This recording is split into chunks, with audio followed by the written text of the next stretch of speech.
윤석열 정부가 출범하고 올해 세수를 400조 원 넘게 거둘 수 있다고 장밋빛 전망을 내놓았습니다.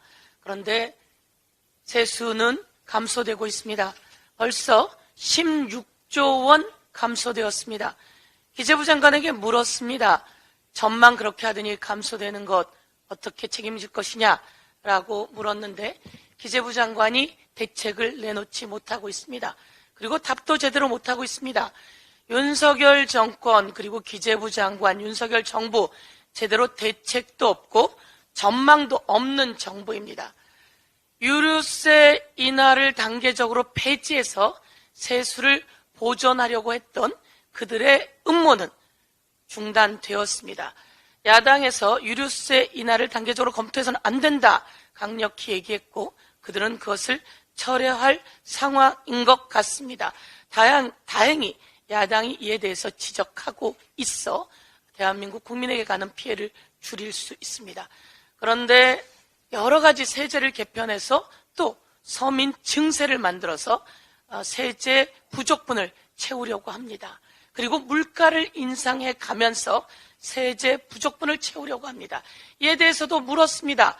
추경호 장관은 제대로 답변하지 못하고 있었습니다.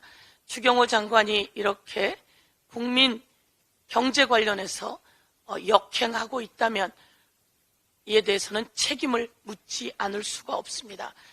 누누이 말씀드렸습니다. 바보야, 문제는 경제야. 윤석열 정권은 국민의 경제를 망가뜨리고 있다. 이렇게 말씀드리겠습니다.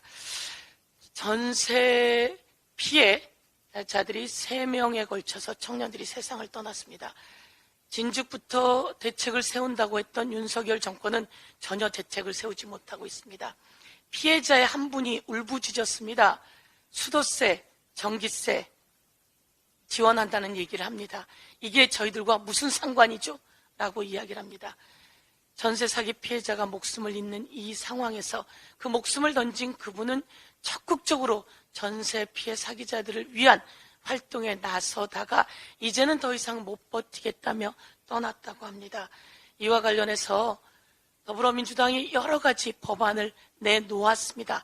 이 법안 통과를 위해서 여당이 나서야 합니다. 그리고 정부가 나서야 합니다. 민생을 책임지지 않는 윤석열 정권, 국민이 심판하지 않을 수가 없습니다. 주 69시간 노동제 관련해서 주 69시간제 노동 관련해서 윤석열 대통령이 아직 포기하지 않은 모양입니다. 입법 예고 기간이 벌써 끝났고 그리고 모두 다 안 된다라고 이야기하는데 윤석열 대통령이 다시 설문조사 운운하고 있습니다. 반노동자 윤석열 정권, 노동자들의 심판이 기다리고 국민의 심판이 기다릴 것입니다. 이상입니다.